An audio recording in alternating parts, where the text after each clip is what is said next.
Next, next point is stable of dividend.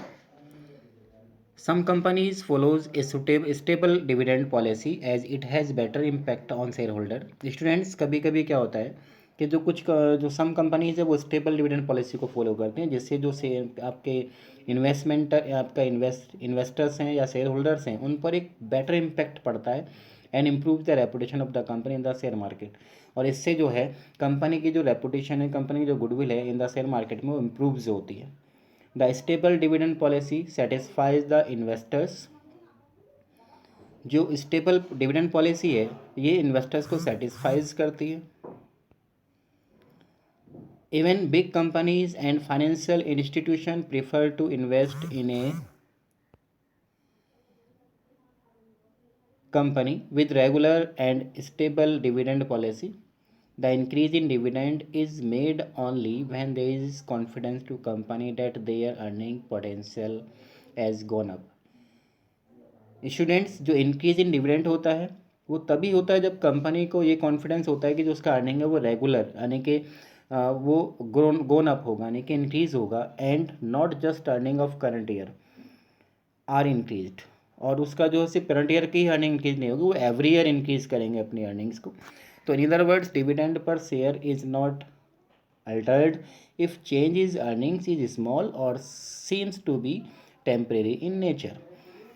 ये कह रहा है स्टूडेंट्स कि in other words dividend per share is not altered, यानी कि पर शेयर जो वो चेंज नहीं होता। इफ़ चेंज इज अर्निंग्स, यदि अर्निंग में चेंज आएगा तो अर्निंग पर शेयर्स में चेंज नहीं होता। इज स्मॉल और CIMS to be temporary in nature, यानी कि वो सिर्फ स्मॉल इम्पैक्ट आएगा अर्निंग पर शेयर्स में। Next is preference of share holders. If a company is being large number of retired and middle class share holders, वो कहता है कि if a company is having large number of retired and middle class share holders, अगर company के maximums जो share holders हैं that is belong to आपका retired people and आपका middle class share holders, then it will declare more dividend. तब company जो है more dividend declare करती है। As keep aside less, it will declare more dividend and keep aside less in the आपका form of retained earnings, और less rate of यानी कि less ratio less amount of profit is kept as a retained earning. Whereas if company is having large number of young and wealthy shareholders, और यदि company के पास जो share holders का जो numbers है वो लार्ज नंबर जो है वो आपका young and wealthy share holders यानी कि रिच पीपल हैं, then it will prefer to keep aside more in the form of retained earnings and declare the low rate of dividend. तो इन दिस केस कंपनी जो है low rate of dividend provide कराती है and a big part of profit kept it as a retained earnings. Next is taxation policy. The rate of dividend also depends upon the taxation policy. जो rate of dividend है वो depends करता है taxation policy पर, नहीं tax policy पर of government की। Under present taxation system dividend income is tax free. जो प्रेजेंटली है जो डिविडेंड इनकम है वो टैक्स फ्री होता है, इस पर कोई टैक्स नहीं लिया जाता। Whereas company has to pay tax on dividend, जबकि कंपनी जो है टैक्स पेड करती है dividend per given to share holders.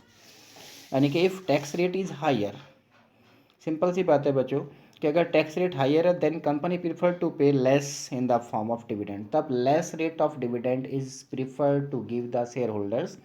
Whereas if tax rate is low, यदि टैक्स रेट लो है देन कंपनी में declare higher dividend, because company को इस अमाउंट पर टैक्स पेड करना होता है। इसलिए अगर टैक्स रेट लो है तो company high rate of dividend paid करेगी, और टैक्स रेट आपका हाई है देन कंपनी डिक्लेयर आपका low rate of dividend to the share holders. Next is access to capital market consideration, यानी कि कैपिटल मार्केट का कंडीशंस की बात करते हैं कि if capital market can easily B assessed और approached and there is enough demand for securities of the company, then company can give more dividend and raise capital by approaching capital market. Student simple see things हैं यहाँ पर कि अगर company की capital market तक approach easily हो जाती है, यानी कि वहाँ उसकी पकड़ इजीली है और कंपनी की सिक्योरिटीज़ की डिमांड शेयर मार्केट में मोर है, तो इस कंडीशन में कंपनी इजीली अपनी सिक्योरिटीज़ को इश्यू करके फंड्स को कलेक्ट कर सकता है, तो इस कंडीशन में वो high rate of dividend paid करेगा. But if it is difficult for company to approach and access capital market, then companies declare low rate of dividend and against on him against that things.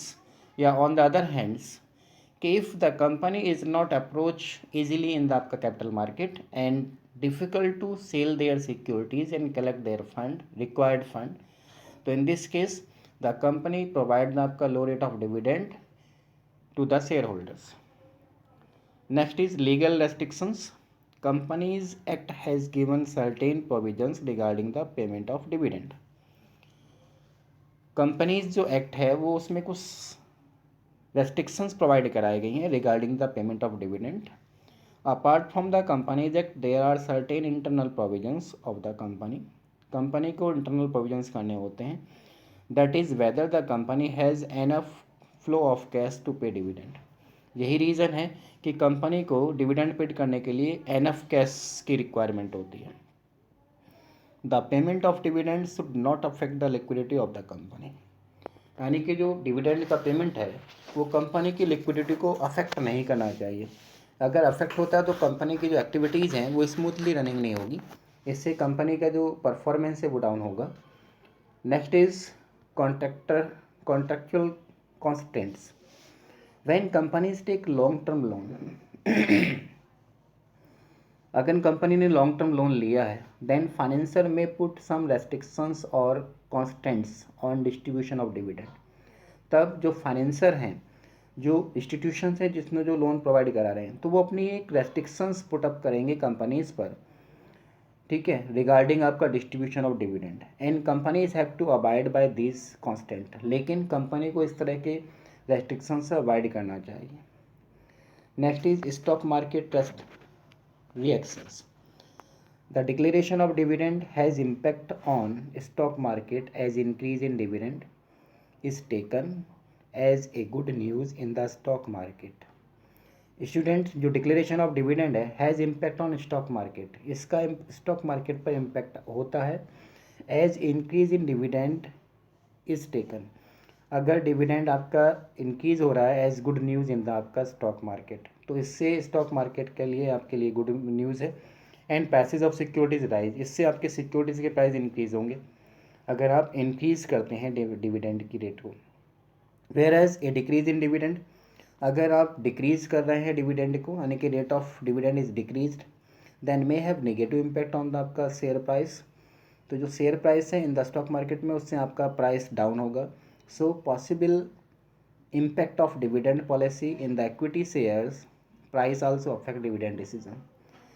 तो ये जो आपका policy है dividend policy, ये equity share price के को affect करेगी. It's clear.